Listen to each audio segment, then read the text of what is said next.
Andrew. This is a man that, well, at this moment in time, he is being extremely blindsided. But also at the same time, this is a man that set himself up for failure. Why? Because he was literally spoiling a woman that he had never even met while she was inside. And now she's come outside, she's bringing him a whole different character. And right now, Andrew doesn't know what's hitting him. But hey, I'm going to play an audio of some of the things that were said in this week's episode, okay? So have a listen to what was said between Candice, Andrew, and, well, we'll get to the extra person when we get there. But hey, let's have a listen. Me and my fiance there, and he's available all the time. He'll answer email, documents, whatever you need to do. He's very, very stable. Obviously, tell Andrew that because that was the plan. That's what I want to stick to, and hopefully he'll be okay with that. I mean, I'd like before I leave. I think it may be best like go back because I'd rather wait until all these emotions die down and I get adjusted a little bit more. So here's the thing. She still needs the plan to go to plan. The plan of the fact that he has got a property that he's obviously renting out, and she needs to stay in there because, of course, if she's staying there, then that means she doesn't have to stay somewhere else, so therefore she can be approved by the officer. But of course, she needs to make sure that Andrew's still on board, because bear in mind, at this moment in time, Andrew's going back to his own state while she stays there, and therefore they plan to have this somewhat of a long-distance relationship. Yeah. She's, still wearing the ring. She still loves me. She still wants to be with me. We're just gonna, take a couple weeks and try it again. The truck, the apartment, the money, the Louis Vuitton bag, it's just too good to let go. Yes, I'm here for you. I mean, listen. The matter of the fact is, when it comes to Andrew, he played his card. And his card was, let me spoil this woman and in hopes that she's going to want to be with me even when she comes out. But hey, at the end of the day, Candice makes it clear that if a man's going to come to me while I'm in prison and shower me with gifts and all these things, of course I'm not going to say no. Why would I say no? Of course I'm going to want to have life set up for me when I leave here rather than have nothing set up for me when I leave here. Which, listen, it makes a lot of sense. But then all of a sudden we see Candice in a different situation with somebody else. Baby, because I love you. I want to spend the rest of my life with you. You know that, baby. I love you too. So this whole goddamn time, she had a whole other man that she was hoping to see. But here's the thing, though. This man, Ismail, why didn't he put in effort to make sure things were patterned for her when she came out of prison?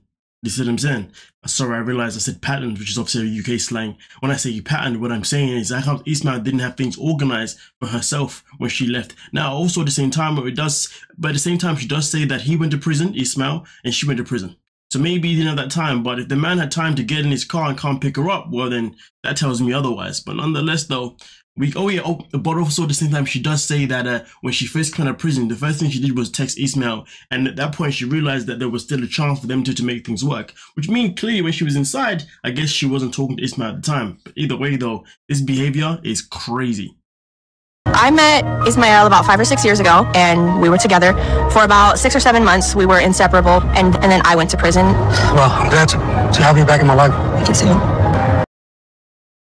Meanwhile, while he's so happy to have her in his life, the thing that he needs to process here is that if she's more than able to use another man for an advantage, but also be with somebody else at the same time, hence himself, what's to tell you that she won't do the same thing to you?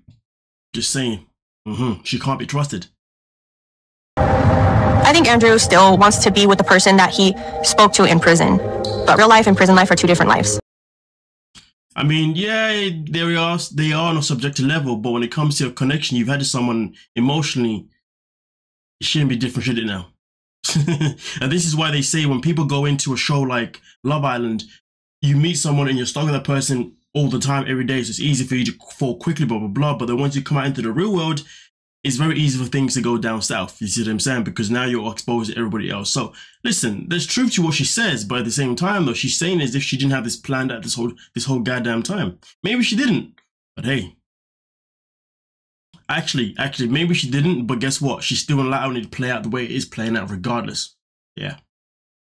About getting what she wrote here tattooed on me at some point. It just speaks to everything that we've talked about our relationship being a team and Andrew wants to get a love letter or whatever you want to call it, a card that she wrote tattooed on himself. For a woman that doesn't even want to see you right now, for a woman that says that she feels overwhelmed by you. A woman that says, hey, we should continue with this idea of having this long distance relationship. A woman that doesn't even want to see you before you leave. I'm able to keep the truck in the apartment. There's no reason to end the long distance fairy tale that we painted together. Everybody wants those things in life. You know, when you get out of prison, you don't really have those type of things. Boom, bam. Boom, bam. At the end of the day, the evidence here shows that this woman has no intentions of being with Andrew at any means necessary. She only has intentions to use him for all that he has to offer. Meanwhile, she's buddy with Ishmael in the car, holding hands and also kissing as well. And to be fair, by the time that this is filmed, they were obviously buddy inside the bedroom too. Do you see what I'm saying? Meanwhile, Andrew is being somewhere praying and hoping and crying and soaking that she's going to come back in his life and everything's going to be a-okay, purely because where she's still got the wedding ring on, the engagement ring on, whatever, he believes that means that she must still want him, that they must still have a relationship. And the crazy thing about it is that how does he even know that she's wearing it? Fair enough, when she says it, she's wearing it. Fair enough, in the episode, she's wearing it. But somebody telling you something and you not actually being able to see it is two different goddamn things. But hey, at the end of the day, if Andrew wants to decide to still stay in this, in what he thinks is a relationship, I would say good on him, but no, he's an idiot. He needs to bounce. He needs to recognize. But at the same time, that Andrew is no innocent person in the factor, because at the end of the day, he's the one that chose to go out of his way to try and woo someone who was in prison and hopes that person would want to be with him. He tried to buy love. Do you see what I'm saying? And this is what happens when you try and buy love, or this is what happens when you try and find someone in a situation where they may be at their lowest, or you try and find someone where maybe you think that they're desperate for somebody. At the end of the day, everything that's happening to him now, I basically can't feel sorry for him, because he chose to try and find someone this way rather than find someone in a different way, if you dig what I'm saying. And the fact that he tried to do it this way tells me that this man had an agenda because of maybe his own self-esteem, maybe of his own whatever man that goes through his freaking mind. But at the end of the day, this is obviously what it's come down to. And guess what, buddy? You gotta live with it. But with that being said, let me know exactly your thoughts, your opinions on the matter, and we can most talk about it. Please don't forget to like, subscribe, and of course, peace.